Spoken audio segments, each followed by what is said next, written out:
I've got no roots, but my home was never on the. What's going on? What's going on, people? I'm gonna tell you what. I woke up this morning and I chose violence. I chose violence this morning. However, after watching that intro and seeing my children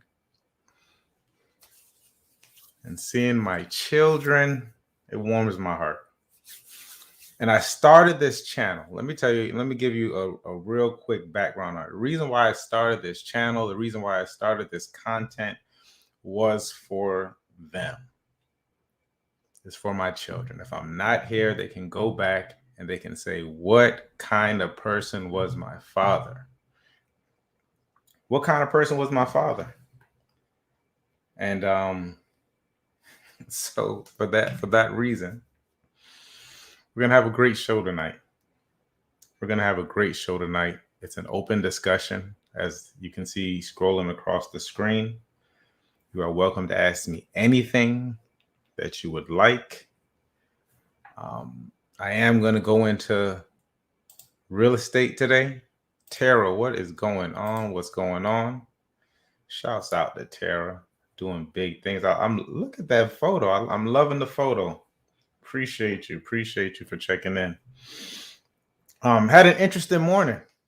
What was interesting was I was talking with my assistant this morning, and one of the things that I was informing her was that with all of these leads that we're getting in, we're running these ads and we're getting a lot of leads. And I mean, I'm getting hundreds a day.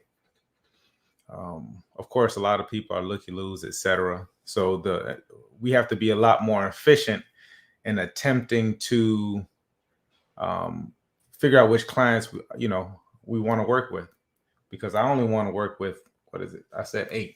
I only want to work with 8 people a month. That's it. And I might bring it down to 5.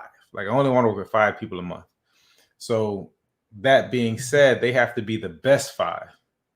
And I don't want these other hundreds. And I'm telling you, I get 300 people a day contacting me.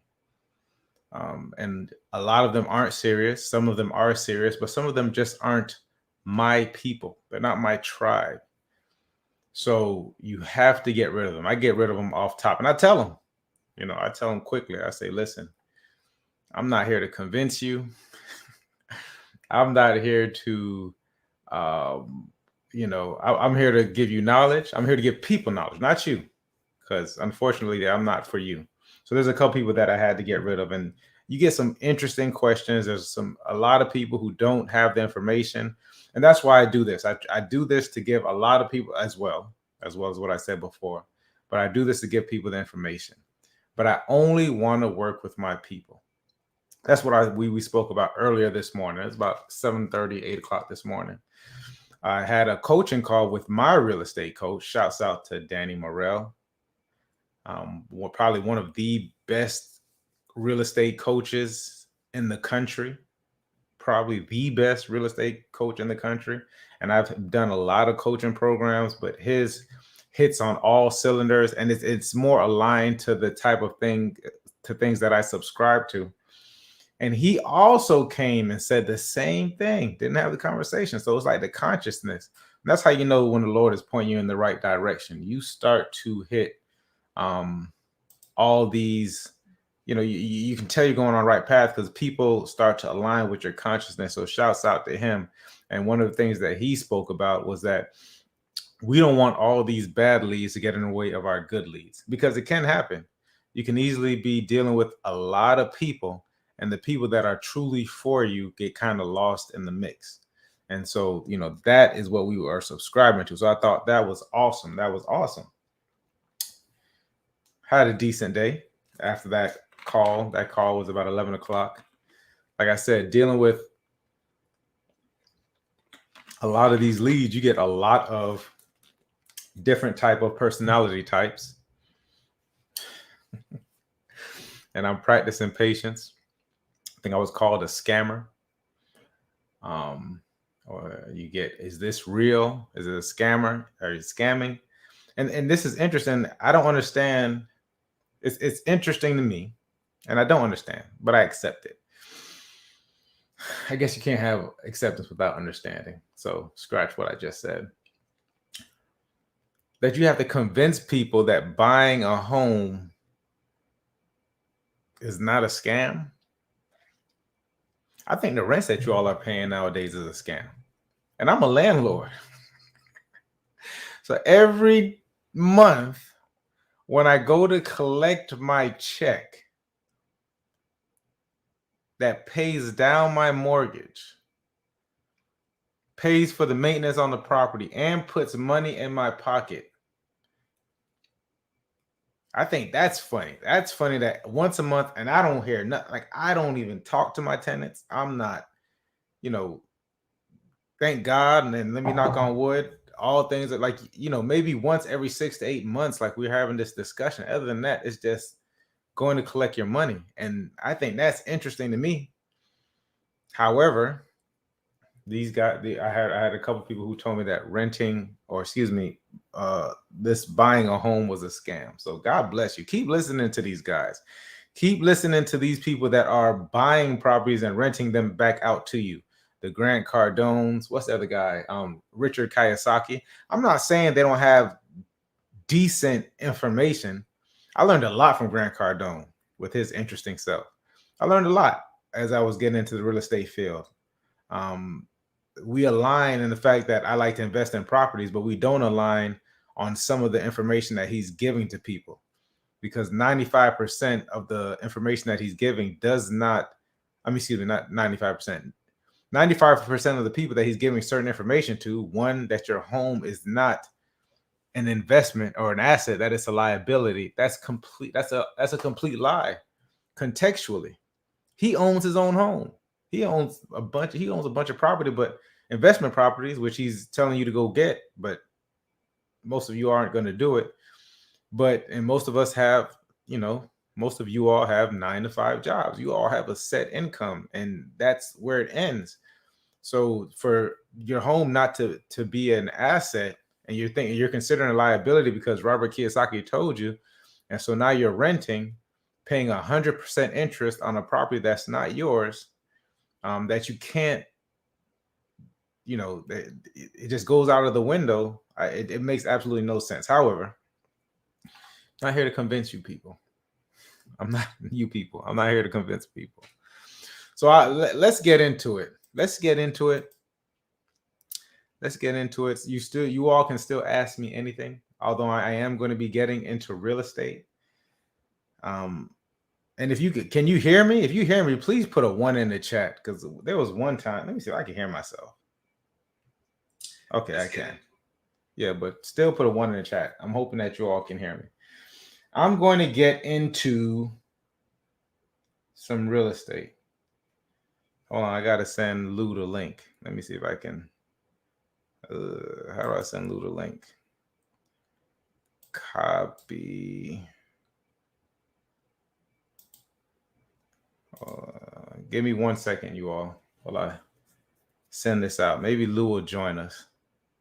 Shouts out to Lou and his podcast, What's Next. I saw a new episode that came available. So Lou, I'm sending out the link. It's sent, brother.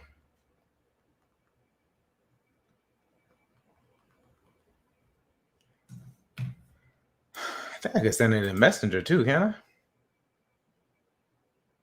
I'm not doing that. All right, cool. I think you asked me earlier. Okay, cool. So we're going to get into it. Like I said, once again, you all can ask me anything. Thanks, Tara. I'm glad you can hear me. You all can ask me anything, but I am going to get into some real estate. I haven't talked about real estate on this channel in a long time. You see, I changed my name, Real Estate Mike. We're going to get into it because I came across a post.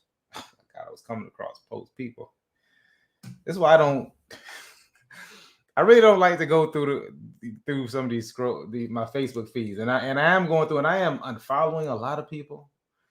I mute a lot of people on Instagram, because if I have to think twice about liking your post, or if it makes me want to, if it makes me want to say something to your post, let me add Lou to this stream. Lou's in the building. Shouts out Lou Marode out. I want to have like an applause. Lou, mi gente. Am I saying it right? Lou can't hear me. Lou, can you hear me? He can't. I'm gonna remove Lou until he gets his audio together. Give me a thumbs up. Give me a thumbs up if you get your audio together. He said he can't hear. All right, no worries. So I came across a post, and the post started. This person was on my timeline. The post started, said that, how do we begin the work of having affordable housing? How do we begin the work of having affordable housing? Excellent question. Lou, if you hear me, give me a thumbs up. I think that's an excellent question.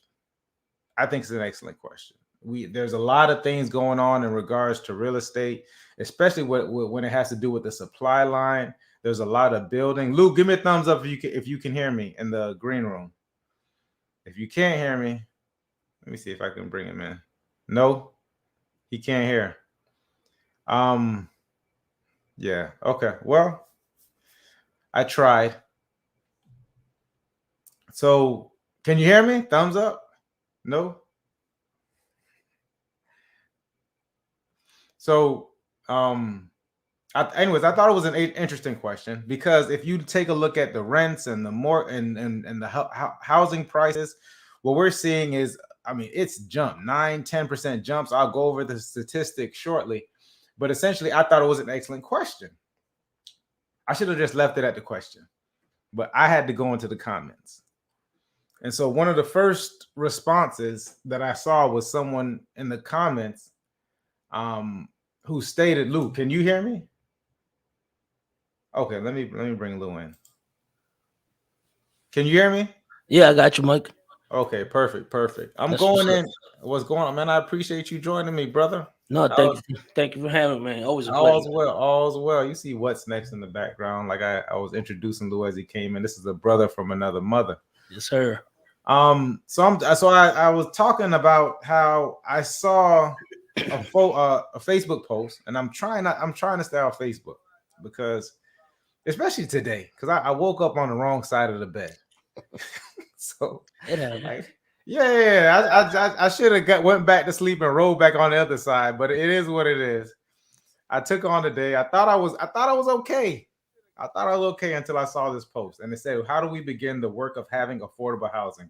Listen, I'm all about people being able to afford homes. We need shelter. That's one of the 3 needs. That's why I got into this business, because it was a need. People will need to live somewhere. And as long as people need something, guess what? I can sell them something. Okay? So I got into the comments, and in the comments, Carmen said, I'm funny. I got into the comments. Carmen, if you thought that was funny, this is going to be funnier. So I get into the comments, and I saw someone write in the comments. Lou Terra said hello. I got into the comments, and I saw someone write that the government should regulate the housing market for affordable housing. The government should regulate the housing market. Now, if you know me, you know I'm a capitalist. Like if I wasn't a capitalist, I would still be working at the city at this point in time. I love the city, but there's a cap. When you get interviewed and you go for the job, it tells you can make between this and this. I didn't like that. I didn't like that there was a cap on what I needed to make, and I probably had to be there a gazillion years in order to make it, right? So I'm a capitalist. I am a capitalist, 1000%. Now, I'm all for helping the people, but I would like the government to mind the government's business, keep our roads safe. Yeah. Pay the police department. I'm not a fan of defund the police. I'm not a fan of it. I think the way that it's worded is crazy to me. They should have worded it a different way, but I hear what you all saying, but we know it's a load of crap, because If something goes down, I am calling the authority. I love my neighborhood. The police roll by here all the time while I'm walking my dog. He stops. He tells me he or she tells me all the time, I love your dog. And I'm like, I love you too, officer. Don't give me a ticket if you see me going 20 miles an hour in my neighborhood, and we'll be good and fine. But other than that, I appreciate your presence. You know, I appreciate your presence. So that's what I think the government is here for. You know, there has to be laws. We have to run this country 1000%. But when you get people to start talking about regulating the housing economy. So I said, okay, cool. I've learned in the last year, Mike, ask clarifying questions. So I asked, well, what do you mean by regulate the housing market? Are you saying to regulate rents, or are you saying to regulate the retail market? Let's say we're regulating rents. I can kind of understand it. And the example I'm going to give is that when you have people who reach a certain age, 65 plus, who are retired and they end up living on a fixed income, I think that we got, we need to be there for our elders. I don't think that we just need to throw our elders out on the street. So maybe perhaps for those of our elders who didn't have enough money to buy properties or something happened, who knows, things happen, right? That there should be a part of housing for them in which they can, that their housing is not shooting from, at Century Village, let's say a $900 a month apartment, 1 bedroom, shoots to $1,800. Like, I think that's crazy. They can't afford it. I don't, so maybe in that instance, we can have some type of leeway for it. Other than that, maybe some other rentals, but we already have subsidized communities, and we know what happens in these subsidized communities. We know. I don't have to get too far deep into it, but there's a couple of things that happen in these subsidized communities that aren't necessarily, they're not conducive. When you put a bunch of poor mindset people in the same area, you tend to get negative outcomes. It tends to be negative outcomes. We've seen that, right? So you do have Section 8 housing. Section 8 housing is available. I think there should be a cap on Section 8 housing. I don't think people should be on Section 8 housing for a lifetime, barring, especially if they don't have a disability. If you're an able-bodied person, then you got 5 years to figure it out. And I'm speaking liberally here, people. You got 5 years to figure it out. If you have children that are involved with the housing, you need to be involved in their schooling. It should be mandated that if you're on Section 8, meaning that the government is paying for your housing, along with you in those 5 years, attempting to figure it out, whether it's going to some type of community college or getting some kind of trade, you should also be mandated to volunteer at the local school, especially the school that your child is involved in. I'm does it sound crazy? If I sound crazy, someone please correct me. What I'm trying to get is that people have to start taking accountability and responsibility for themselves. I have no problem with helping people. I'm here to support, not helping. Excuse me. I don't want to help anyone. I want to support people. I want to support people in their endeavors. Okay, even with the people, my renters. Hey, you got a couple nice talks out of me. Like, I'll sit down there for 30, 45 minutes a couple of times and give you the spiel. And hopefully you can get it all together, because at the end of the day, there's always going to be another renter, and I would rather sell my renter a house and then move somebody else in that I can give a spiel to, and then get them to a house. Like, I want people to start becoming self-sufficient. Okay, if you become self-sufficient, become more productive in society. That's all I'm saying. But I do not want people to say that the government needs to step in and regulate the rental market and for damn sure regulate the housing market. Because when I bought my properties and when my parents bought their properties, my mother bought her properties, and my friends bought their properties, they took a risk on buying that property. They took a risk and it's not a big risk. We're talking about 3.5%. And if you're a vet like Lou, thank you for your service. The VA loan is 0% down. Yep. There are some fees associated with it, but overall, we're talking about, and I think your limits is like $400 and something thousand. I know FHA is 402.5. I didn't check VA today, but as of today, FHA is $402,500 in Palm Beach County. That's a heck of a house you can buy for $402,500 if you can afford it. And we'll get into that. With only 3.5% down. You are not supposed to own. Henry Ford said it the best. Own nothing, control everything. I'm going to get really specific with own nothing and control everything. So for you to be able to put 3.5% down, so that's $3,500 for every $100,000. So for a $100,000 house, that's $3,500 down. For a $200,000 house, that's $7,000 down, so on and so forth. So for the full FHA limit of $402,500, you're going to be at about $14,000 down, $15,000 down. That's not a bad deal. You give them $15,000, now you own a $400,000 property. It's not a bad deal. It's not a crazy deal. But people are doing it. And here's the thing. Now you're talking to me, or you're saying on this post, this Facebook post, and I know but I have to talk about it. You're saying on this Facebook post that the government needs to control retail sales prices. Meanwhile, if you bought a house 3-4 years ago, those same properties are going for $250,000. If you bought it in 2012, 13, 14, you could have got a 4-bedroom, 3-bathroom for $175,000, $150,000. They were cheap back in 2011, 12, and 13. You didn't want to do it then. And now all of a sudden you're making excuses as to why you can't do it now. These aren't my people. I just want to let me say that first. These aren't my people.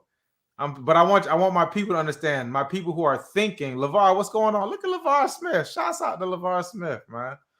Long time no see, bro. So these are my people. But for my people who are aiming to own a property, don't look at these prices. And I'm going to go through it, because if you continue looking at these prices, you will get depressed. But what we're not talking about are the interest rates. We're not talking about the low down payment you get to have a property.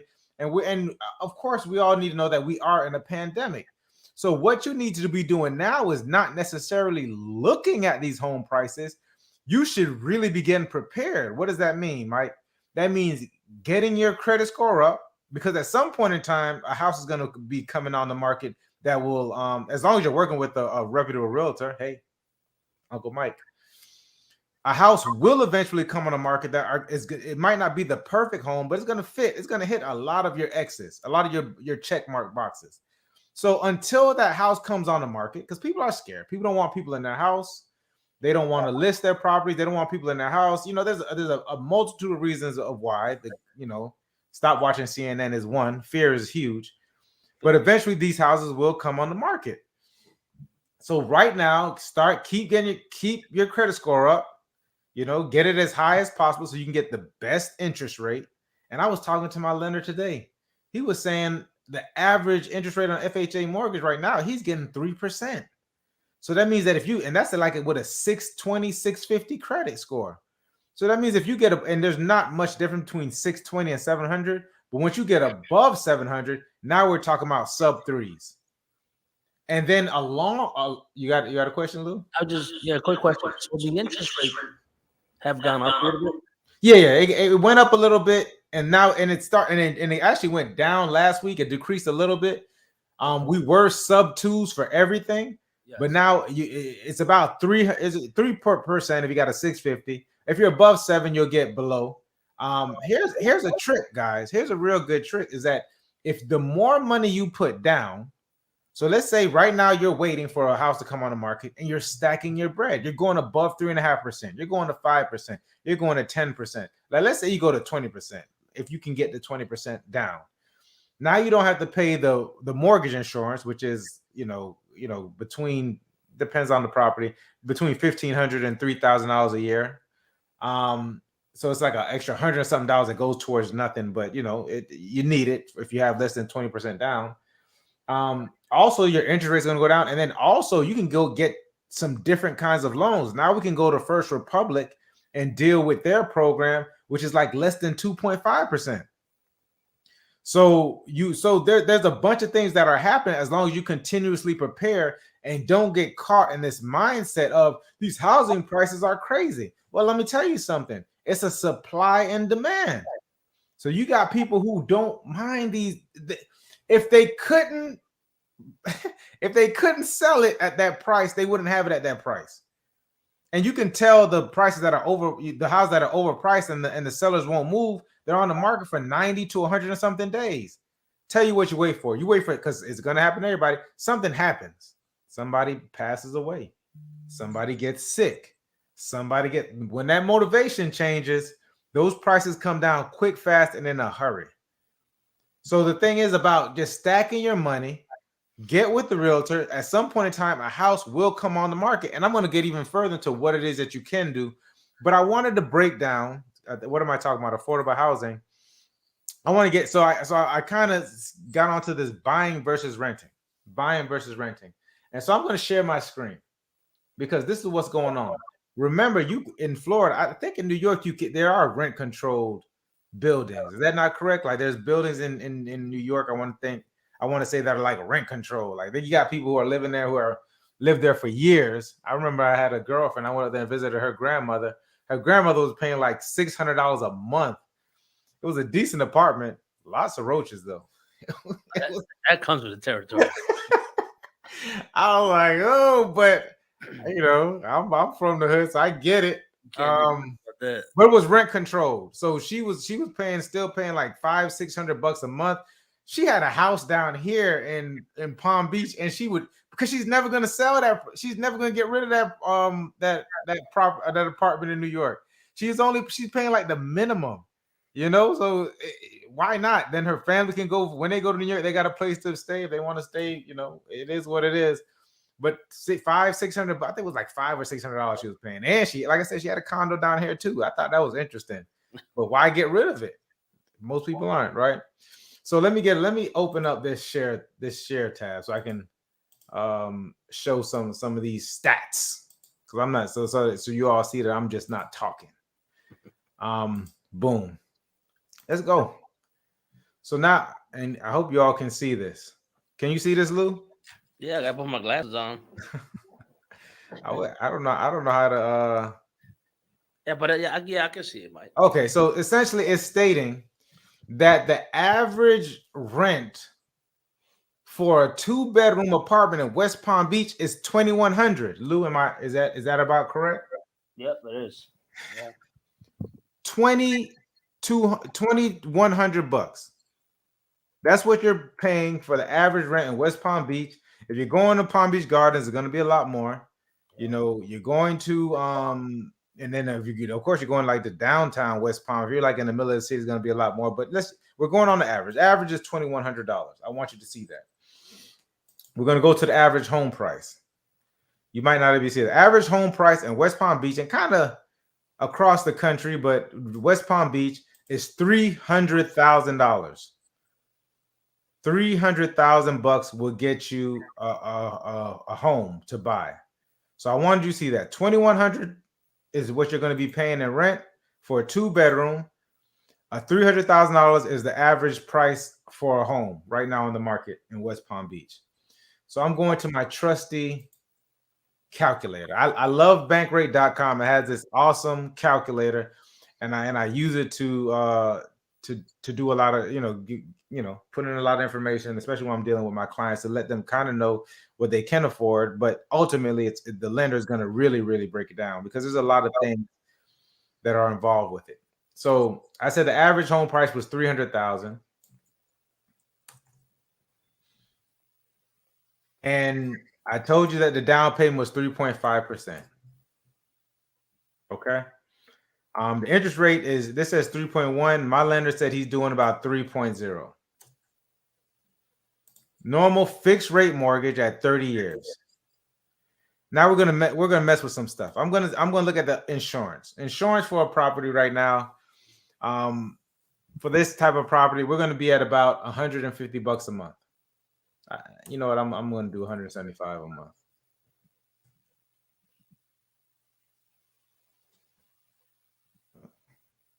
Try to do 175 a month. Yeah. Same property taxes, we're gonna leave it at 198. That's about $200 a month. That's about $2,400. I'm actually gonna add an extra $50 to it. So I'm gonna put $250.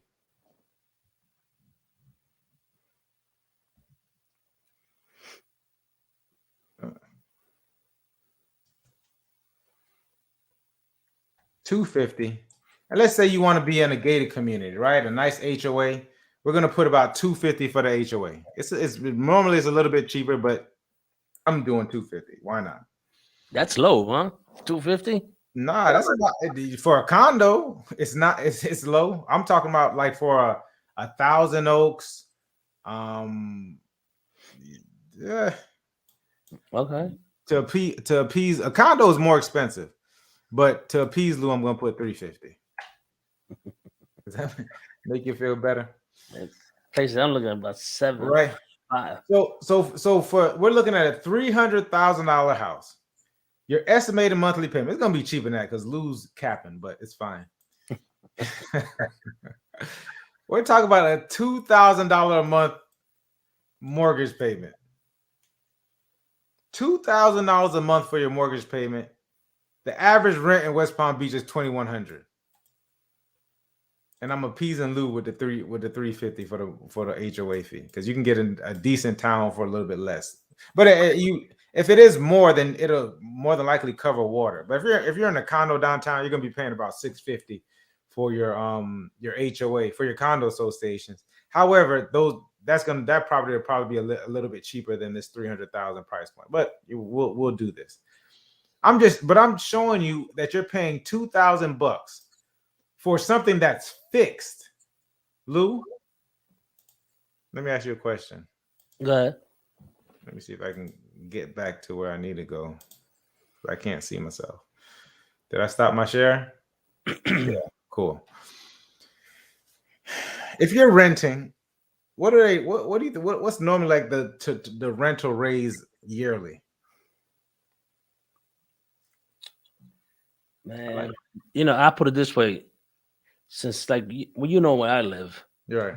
So usually I can finagle certain things to decrease whatever rate they're trying to raise my monthly payment at, right? Right. But wifey handles all that. Yeah, Betsy is better. My accountant handles all that. Part of like our lifestyle. The negotiations. But they do raise it a certain amount of money. Sometimes it could be, $80 to $100 some area. Right. Yeah, I mean, it's normally 5 to 10%. Normally 5 to 10%. So if you're paying $2,100, if you're paying $2,100, if it's 10%, that's $210. If you're paying, if it's 5%, it'll be $105. Right, because they're going to take into consideration whether their taxes are going up because it's an investment property. Taxes can go up a little bit higher, and then essentially they just want to keep track with inflation. Inflation right now is insane. Normally it's about about 3% or so. Right now it's probably closer to 5% a year, probably more than that. We'll do as much money as we're printing, but essentially it's going to go up as opposed to a fixed mortgage. Which your mortgage is going to stay the same. The only thing that may change with your mortgage, for the most part, especially in Florida, because that once you homestead it, the taxes are going to pretty much stay the same, is going to be the insurance. Insurance is going to vary. So you can go higher with your insurance. You can go. I always tell people, I think every year is probably too much, but if they do bump your insurance significantly, then I would go looking for something else within a year. but insurance will go up. But other than that, you're paying for a property, and not only that, but you're getting appreciation on your property. So when it does come time for you to move or for you to sell it, you can go into another property, and hopefully when you're renting, you may get your deposit and your deposit back. You don't have to pay the last month. But when you own that property, and I always advise people, you need to be staying in that property for at least 7 years. Unless you want to do like some type of fix and flip situation, but stay in the property for, most people are going to stay from 7 years. It used to be 12. It's about 7. You're getting to move to another property, do whatever it is that you want to do it, and you also can refinance the property. Like right then and there, I'm just showing you, especially with what's going on now, you're throwing $2,100 out the window for a mortgage for a rental for a 2-bedroom versus that. I'm not telling people to jump in and buy the property now. I'm just telling you what exactly is going on. But then some people say, Mike, what are the obstacles? What are the obstacles to owning? Okay. Obstacles to owning. Right now, the obstacle to owning is that there's not a lot of properties on the market. So if you've never owned before, one of the biggest things for a person who's never owned, is that DP. It's a down payment. It's a down payment, which is 3.5%. So you need to have about, close to about 15 grand saved up. Less than that. I think I don't know what I just saw for the $300,000. I think it was like 11,000, but you got closing costs, etc.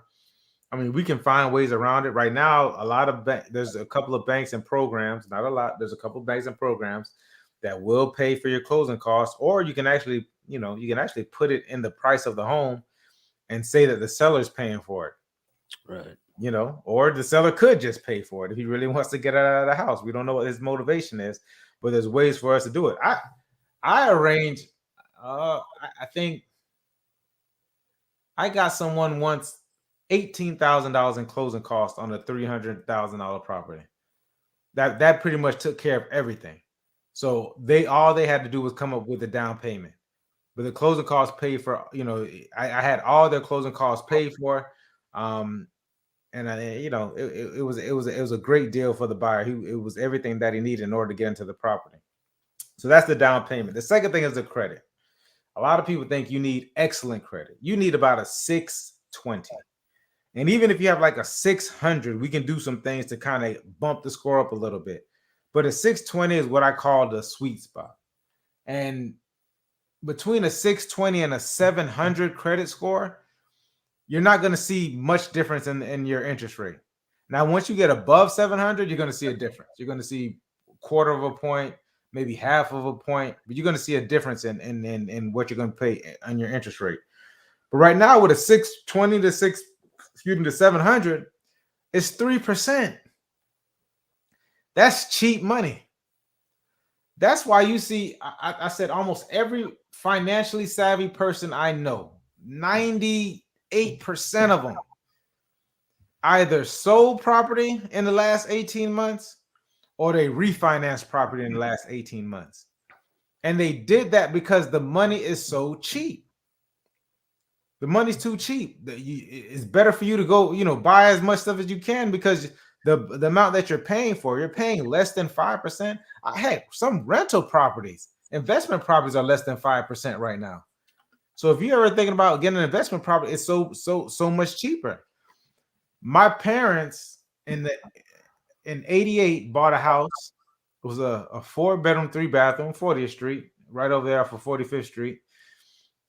4-bedroom, 3-bathroom with a pool, 2-car garage, $120,000. This is in 1988. Their interest rate was like 8%. You know what I mean? 8% to 3% is a huge difference. It's a huge difference. So even at 120,000, that mortgage was coming up to about $1,400 a month. You can get a $300,000 house with a mortgage that's kind of similar to it. That place didn't have an HOA, so you're not paying a $350 a month that I showed with Lou. So you got it. So like I said, the credit doesn't have to be crazy to right now to get a 3% locked in rate. Now, I haven't seen a lot of people. It's not necessarily the credit that stops people. A down payment is definitely an issue for some people. You all's president, Sleepy Joe Biden, there's something that he's signed, a bill he's signing in. There's actually two of them actually that he's signing in that I thought was interesting. So this is for those of you who are thinking about buying home. Although it's kind of ass backwards. It's ass backwards, Joe, and I'm gonna tell you why. He probably didn't even know he was signing it. He probably was asleep. I'm sorry. Listen, I don't want to make this political, but he's saying $15,000 tax credit for people who buy a home this year. That's the bill that he's signing in for first-time home buyers. It's a $15,000 tax credit for first-time home buyers. So that basically means if you haven't owned a home in the last 3 years, if you haven't owned a home in the last 3 years, you can have access to it. But it's a tax credit. So you have to put that money up front, the $15,000 up front, and then you'll get it back on your taxes next year. Or, when you file for your taxes in 2021 for 2022, you'll be filing for 2021. If they had the 15,000, Joe, if they had it, they would utilize it. Now, if you do have it, that's definitely an incentive for you to buy a property because you're going to get it back, and it up to $15,000 in a tax credit. And if you don't use up to $15,000 in a tax credit, you actually get it refunded to you. So you essentially get up to X amount of $1,000 back, depending on how you file your taxes. But for the majority of people, when I was looking at that program, it was like most people, they just don't have it. So who cares if it's in the tax credit if you already don't have it?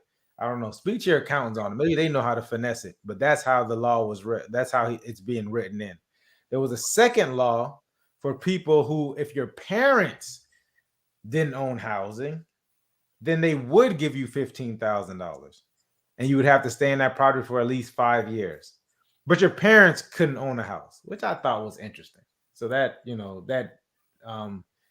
excludes a lot of people because a lot of people parents did own houses. A lot of people, housing is at its lowest right now because this generation was not taught to buy property. They were taught this, listening. I don't know what they listened to, but thinking that it was better to rent.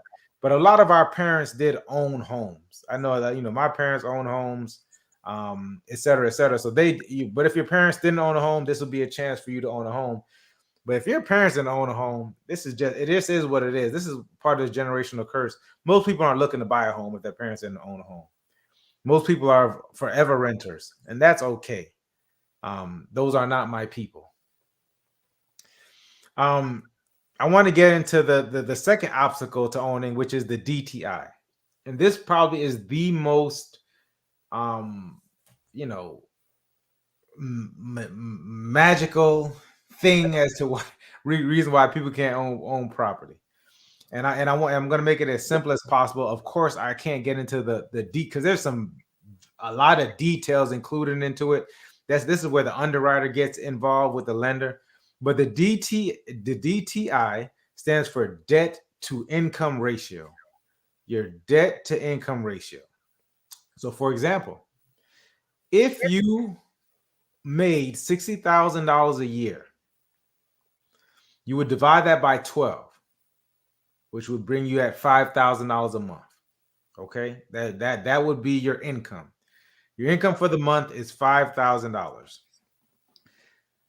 FHA will use some lenders will use up to 56%. I don't think you should use up to 56% because that's what they're saying that you can afford for your mortgage. It's 56% of your debt to income ratio.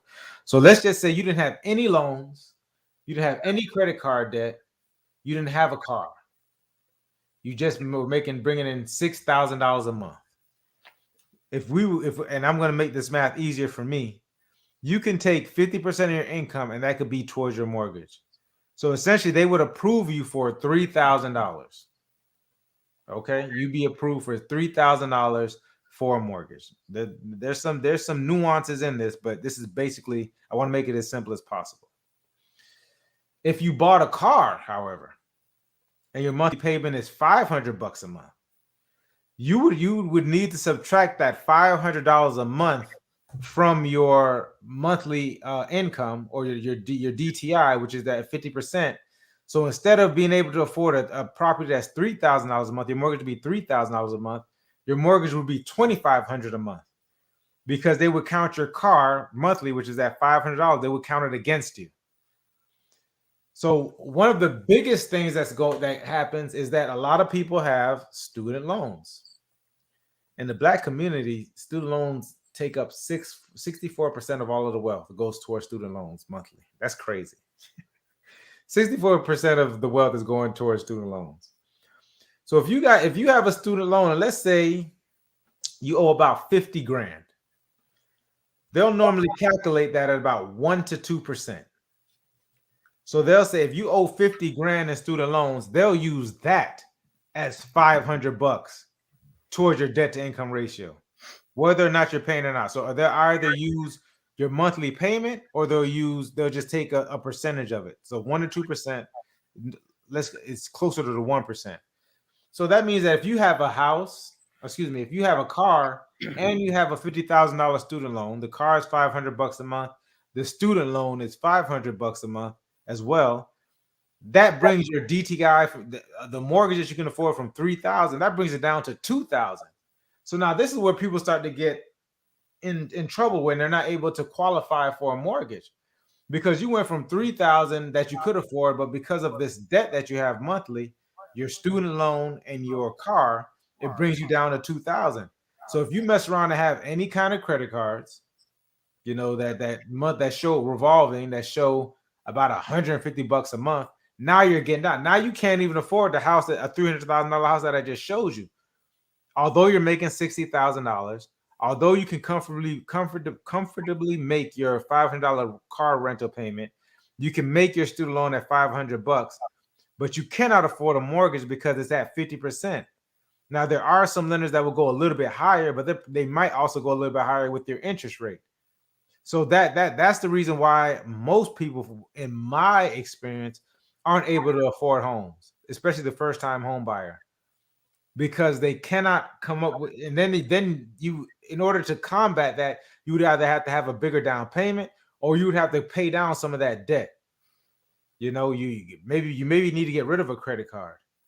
You maybe need to talk to your student loan about, because they were saying they're going to weigh it a little bit different.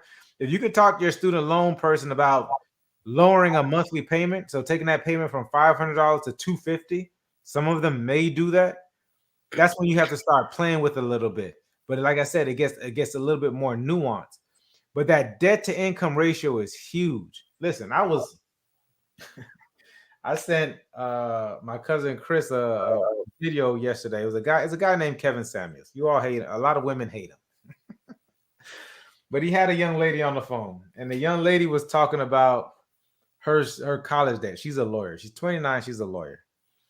And so she wants to get married, and he was asking her different questions. But one of the questions he asked her was like, do you have any student loans? She said yes. He was like, so what is it? She's a lawyer. He's like, what is it? He's like, she's like, yeah, it's about 6 figures. He's like, 1, 2, 3. She said, yeah, $200,000 in student loans. Yeah. So if you take 1 to 2% of $200,000, that's a $2,000 loan. I mean, that's a $2,000. They're going to take that. That's $2,000 against your debt to income ratio. So if you made, what are lawyers making first out of school? Because she's only 28, 29. So they're making what? Maybe 70, maybe 60, 70?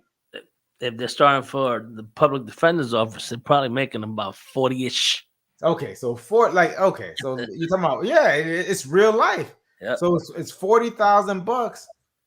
You're done. You can't afford anything if you got a $200,000 loan.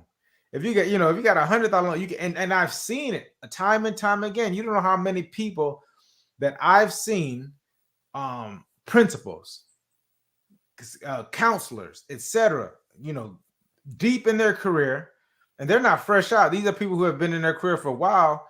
They got $70,000, $80,000, $90,000, $100,000 worth of student loans, And that's the crisis that we're having, essentially. That's why I thought this president was going to at least do something about some of these student loans. That would open up the housing market a lot because it would make it affordable. The thing that's making things not affordable is that DTI. Okay, cool. I gave everybody all the doom and gloom. This is the doom and gloom. I want to help people out, right? So here's the solution. Here's the solution. You got to make more money. People have to make more money. There's nothing, and I say this not to be I don't know. I don't want to be condescending. I don't want to be mean. I don't even know what the word is. But just listen to Uncle Mike for a second.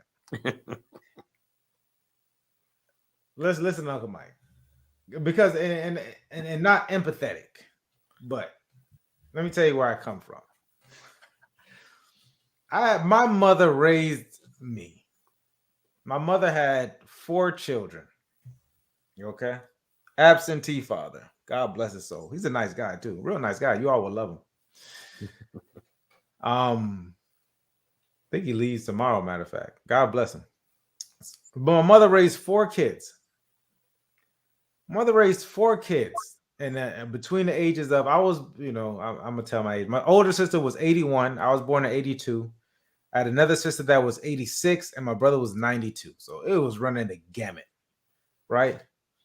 But this lady came to this country she determined to make something of herself. So she was working like it was days that I didn't see her. 12, 14, 16-hour days to make something happen. Guess what happens when you work that hard? Which most of us, if you're my age, you should be working at least this hard. You should be working 80-hour weeks. She ended up owning her primary residence. She had 3 other rental properties. She did have, it was actually 4. Then she ended up selling 1 for 3, et cetera. And then she held on to them for years until I think like right before 2003, 2004, and sold some of these properties to make her money back. But long story short, she worked her behind off to get it. See, that type of stuff is a thing that kind of, well, I don't want, pissed me off. Grinded my gears for this person to say that the government should control the rental market and the retail market. No, people, you can go get another job. So if a lawyer, if you're at the public defender's office, well, how many hours are they working at the public defender's office? What would you say, Lou? Bro, I said 40 plus. 40 plus. Okay, so say 50. Yeah, for a young kid or lady coming out of straight out of law school. So 50 hours. You got to get another job. Yeah. You got to get another job. You have to go out and you have to go get another. And maybe it's something in law. That's what I would do. I'll find something in law where I can, probably on the side give information, consultations, something. You have to figure out a way to make more money. Point blank, period. And if it's in your same field, like look, you're in the department, right? Yeah. And you also do the concealed weapons. Yeah. Right. And you've been doing this for years. Yes, since 09. Right. And so that's what we would call what is it called? Vertical integration. Start to think about what exactly it is that you do. How can you complement things that you do? That's the easiest way. I mean, that's another way, excuse me. But that's more mind type stuff. You also could drive for Uber. You also could work at Sam's. You also need to talk to your kids about getting jobs that help them pay for college while they're in school so that you're not behind the ball with these student loans. Stop forcing these kids to go to school also if you're not going to pay for it. Some of these parents are on these kids, and these kids are taking out $30,000-$60,000 loans to appease their parents, and not really looking at the ramifications of what they're going to have to deal with for the next 20-30 years after they leave school. Yeah. Stop taking basket weaving courses, majors in college, and then complaining. Sociology, communications, what do they call it? The oh my God, like African studies, European studies. You're not gonna make money when you get out. Start taking some sales courses, getting to engineering, getting to going along those lines. The problem is that we're taking these basket weaving courses, paying $50,000, getting into $50,000, $60,000, $75,000 into debt, coming out of school. And at least for a lawyer, if you're a hustler, you can make some money. If you get out there and hustle and you network as a lawyer, the sky is a limit. I don't know if it's the limit for a $200,000 loan, but it's you can make some money if you hustle. Some catch up. Yeah, you can make some money if you hustle as a lawyer. But if you're getting your master's in English, humanities, these type of things, when you're getting out, you're pretty much between $30,000 and $75,000. That don't work out. that because you'll never be able to pay it off. And this just sets you back. And then now you're probably one of the people who are telling me that I need to have the government needs to come in and regulate how much I'm charging for my rent. The government needs to come and regulate how much I charge for a house. If I want to sell my house for $500,000 and somebody wants to buy it for $500,000, you're telling me you're saying that the government should tell me that I can't do that? No. There's no way. There's no way. I will fight against that with each and every. I'm giving you the solution. All right. Make more money. Make more money. And you have the internet now, so you can come home and figure something out. You got to get into some type of high income revenue generating skill. Get a skill. You know what I mean? I think that's it, man. I was gonna be like really nasty today. I had a decent intro. I saw my son and I said, I don't want them saying my dad was spazzing out alive. There'll be another day for it. I was gonna come in my black hoodie and everything. It was black hoodie time. Lou, I spoke enough. Tell me what's going on in your life. I know you just did another interview. What's going on with what's next? Yo, all is good, Mike, man. I just did a interview Friday. My man Sabo, he's a combat veteran. Okay. I should have that interview out. It's being edited right now. It should be out hopefully Thursday by one of my good friends, because I wanted to make sure it was perfect, because the dude has such a good resume, being a combat veteran, 2 tours in Iraq. But the nicest thing about it is that the dude's a hustler. He's an inspiring rapper. He's a good lyricist. Oh, wow. You know what I'm saying? And he kind of started with the whole hip hop movement. He grew up in Miami. He's Colombian American. So when he was deployed overseas, he got with other dudes that were kind of doing the same thing. They were rapping, and so he's got a good instinct of being a leader, and he brought this group together and he gave it a name. And then when he came back stateside, he kind of kept it going. So he's got a couple of good songs out there on YouTube. If you look up Sable, tell them to look up your show, and then they'll give all the information. It'll be on What's Next podcast. Like I said, Thursday. Support him, man, because he's a veteran. It's not only about himself, but again, one of the positive things about him that he is very involved in the veteran community. And I don't know if you've seen it on Facebook. There's a Facebook page called Veterans of South Florida. Okay. So basically, it's like me opening up Google search and saying a car mechanic, landscaper, carpenter, anything. So you go on this website and you say you're a veteran. You don't have to be a veteran, but if you're a veteran and and you can become part of a veteran. They'll check you, to make sure that you are verified veteran, and you can ask the question of whatever service you may be in need of or service that you can provide, and they start hooking you up, man, with everyone and anyone throughout the whole United States, bro. That's awesome. That's So, awesome. Those are the people where where the government needs to step in and help out are the veterans. The people who are going over there and risking their lives to fight for us. Not, I'm sorry, but go ahead, Lou. no, it's crazy, man, because I usually try to keep my interviews to about an hour 15, Yeah. maybe an hour and a half. And we were 2 hours, Oh, and oh. we were 2 hours, and my man still had a bunch of stuff he could have said.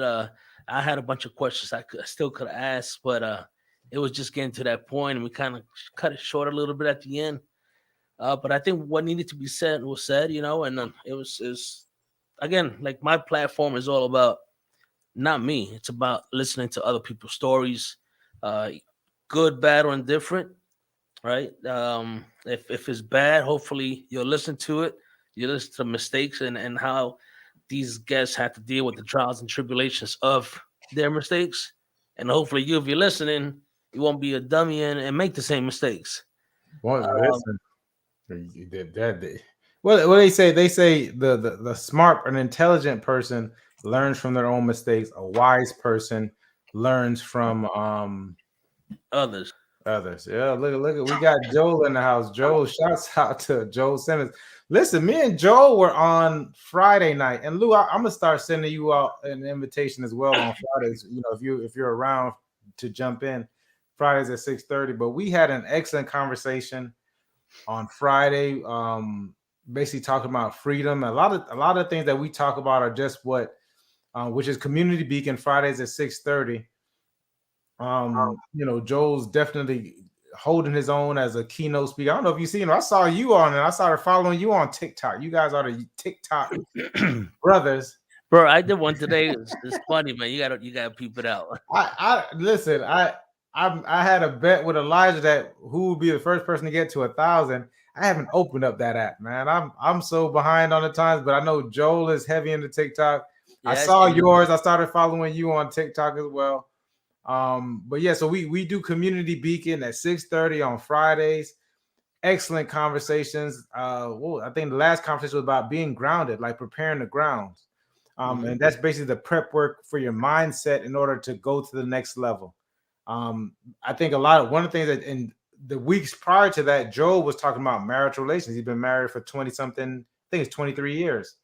And so something that like came out of that talk, and it was excellent how he broke it down, was about people attempting to have a solid foundation.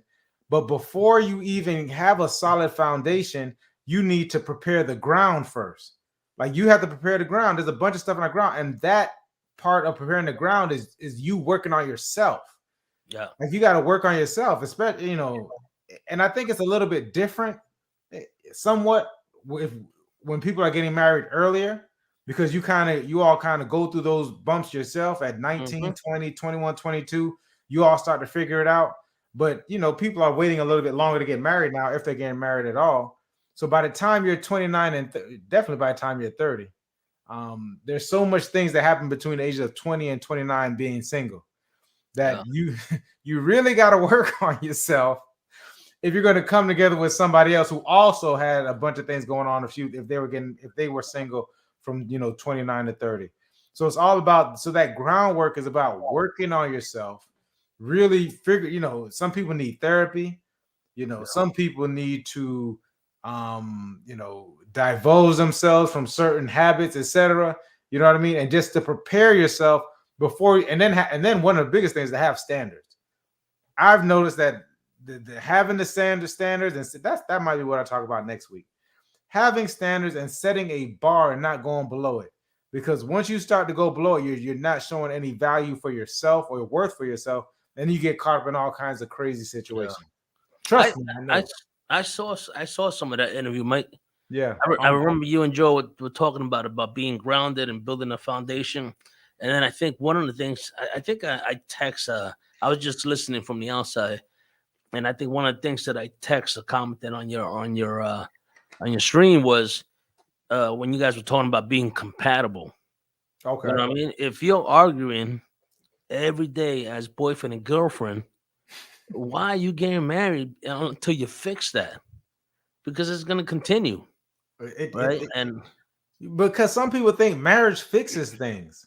Some people and we know if you have one problem on your own, now you add on this second times two, it's multiplied. it multiplies. You know, it's just it's a bad. What is it? A bad equation, I guess. Yeah. It doesn't equal out. But once again, some people think marriage fixes things.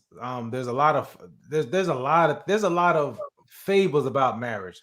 And now luckily you guys are married. You all have excellent wives. Yeah, I'm blessed for real. Yeah, you all are blessed with wives. Things have changed.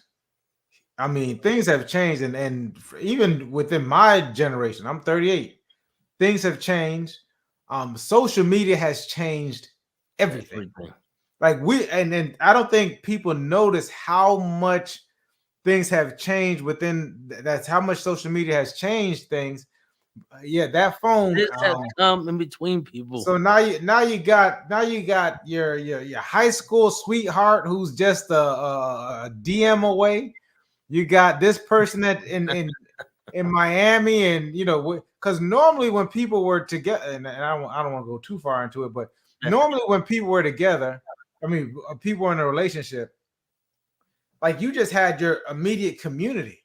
I mean, you make phone calls, etc. But for you to find your high school sweetheart, you got to be digging. Yeah, you know what I mean? Like you got to be digging. Like, what's her name again? I wonder what she's up to. You got to go to I don't even know how you call back to your old neighborhood. You say, has anybody seen such and such mom? That's really digging, right? I mean, but that's what I'm saying. That's how it used to be. Now with social media, it's like you just click. Yep. Oh, there they are. Oh my God. And then all of a sudden it goes down it might go down the whole path. They're 4 miles away. It could be 100 miles away. It doesn't matter because it's just one click and it's playing right. But more so, the fact is that people are more accessible. So so it's a lot more accessible. And then people are using, especially women tend to use social media for validation. So you're in a committed relationship with someone, but this person, that woman, because it's mostly women, they tend to go on and dress scantily because for the likes. You know what I mean? Like you got a lot of people who are posting things to get validation from other men, and then all a woman has to do is post like one picture, and she gets 100 comments. Everybody's up, underneath her thing, and that makes her feel good. So that was one of the things about the whole not showing your likes, because it's a dopamine hit. So it gets really deep within it, but there's still some foundations. One of the things that Joe brought up was, especially before getting married, is that premarital counseling, which I think is paramount, because the love is blind, especially that initial infatuation part of it. I think I had. I'm sorry, Mike. I think I had to do that. I think it's great, and that was just part of, we married in a Catholic church, right? And I can swear that we had to go to like 2 or 3 classes where they're kind of trying to prep you, like, yo, listen, it's not, nothing's gonna be perfect. You're gonna have some bumps and bruises, but you as a spouse, you have to learn how to deal with it, talk to each other, blah blah blah. But it was I want to say it was like 2 or 3 classes that I had to go to be able to get married. I'm bringing my wife before all of y'all. You, Beethoven, and Joe, and you all just get the griller. Just do interview. We put a light. We put her in I might take her down to the station, and we put the light on her. We don't let her. She right here, Mike. She can't. She can't drink for like 2 hours. She just in there thirsty. We just ask her now. I'm joking, but I'm not. But it's a huge vetting process, and of course, especially for men, you have to be careful out here. And I say that because beautiful should be done. Marriage counsel help prepare the foundation. Yep, Joe. it's a 54. I think it's 54 or 56% divorce rate right now. It's high. It So is. so marriage right there, knowing it's 56%, that sacred bond, that bond that's supposed to be forever is no longer being taken that way, especially here in Western culture. And 70-80% of that is being filed by the woman. And that's, this comes from no fault divorces. So you Yeah. typed in. He can't see that. Just say what's Oh, up. you can't see that? Nah. Oh, it says right here, chat with the host and other guests. He's on. I think Joe's on LinkedIn. He's not on Facebook, but I think if you put in the comments, you should have a comment section. I don't know, but Joe Lou said hello. You can just tell him hello. Well, I just saw him pop up. I don't know if he's listening or he just. Yeah, he's listening on. He's laughing at you. Oh, I just hit comments and now a whole bunch of things popped up. Okay. Yeah. You could type. You probably. I don't know if you could type in there or not, but. No, let's see what's up. Yeah, so 78% of women are filing for it is no fault divorces. So simply, I'm not happy is enough for them to grant a divorce. And then because of the family laws are built, are from like the 1950s. Women are going to take 50% of everything. I've seen pensions. I've seen people's pensions. Let me tell you what. The worst closing table event that I've ever been at, I've been to 2 of them, is joint divorce. And these people had to sell their house because they're getting a divorce. And I was representing the buyer, and they were the sellers in these 2 cases. I promise you, it's the men in there are like sick. Like, I mean, they're looking sick. Like, I mean, the stomach is turning. It's uncomfortable. At the closing table, it's uncomfortable, and the women, shouts out to you women, but they're just like, just cut the check. The man is like, you know what I mean? It's a different feeling. It's crazy. It's crazy, and there's some other little things that I should get into that at some point in time. Bro, I got to tell you real quick. I don't know if it's the water, the weather. I don't know here in South Florida, but within the last 2 months. 2 of my close friends, man, their wives done just decided they were done. Not happy. And the men in those relationships didn't do anything. The wives just were going. I think they're going through some midlife crisis. But they just say, "Yo, I'm out." It's one thinking you can have more than what you deserve, and then the other one thinking like, "Yo, just cut me a check and I'm out." I'm like, wow. And they gotta cut the check, and I'm telling you, they're going into your pension, so they're taking half of your pension. They get half of the house. They get half of this. And if you've been together for a long time and you're the breadwinner, you have to pay alimony. And so some of the stuff is deserving, but I think we have to rethink this no fault divorce. It can't just be as simple as just doing that, because if you're just not happy, and this is my take on it, like, just to ask for it, to get it, like, I've seen, like I said, I sat down in those two closings, and I'm like, this is tough, because you see the men, they're just like, these women they've moved on. They got other boyfriends. Like, it's interesting, but I don't know, man. I feel sorry for them, brother. Though. Yeah, I feel terribly sorry for them. It's a tough situation. Especially when it involves with the kids too. Huh? Now, when you involve kids, it's twice as bad. Oh yeah, because the kids end up getting affected by it. That'll be an interesting talk. I'd love to have that conversation. Yeah, I love that conversation. But we've gone on for 1 hour and 15. I appreciate you all. If you all are just checking in, listen, I felt like this was a decent show, excellent show. Go back and listen to the beginning, talking about affordable housing, etc. I did not choose violence today on the live.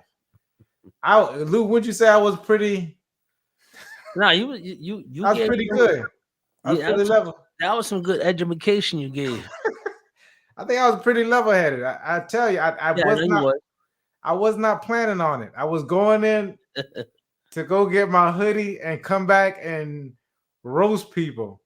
That divorce show and that marriage show is gonna be interesting because I mean it's an interesting time that we're living in, people. It's an interesting time, so you got to be, especially for a man, you have to be very, very careful. And I think one of the biggest things that Joe brought up was that communication. Like Absolutely. you got to over communicate. Yes. I feel like you got to over communicate, honey. You know, you may not want to have that conversation. I get it, but sometimes you got to have that. Hey, how are you? How is everything going? Absolutely. When you're walking up the stairs and she says, "What you doing?" Say, "Love you." Just getting my clothes ready for tomorrow. Love you. Yeah, listen. All right, cool. Lou, man, I appreciate you checking in, bro. I always love your support, man. It's always great to follow you and the stuff that you be speaking on. That's why I come on. I appreciate it, man. Listen, people, next week, same time, I'll be on, but 6:30 Friday, Community Beacon. Excellent show. We're doing some excellent things on that show. Lou, I'll make sure you get that invite. And of course, on Thursday, Lou's dropping the new episode of What's Next. So pick it up, man. Until then, I love you all. I will see you later. Peace. All right, you guys have a good night. Be blessed. All right, you too, Lou. All right, brother.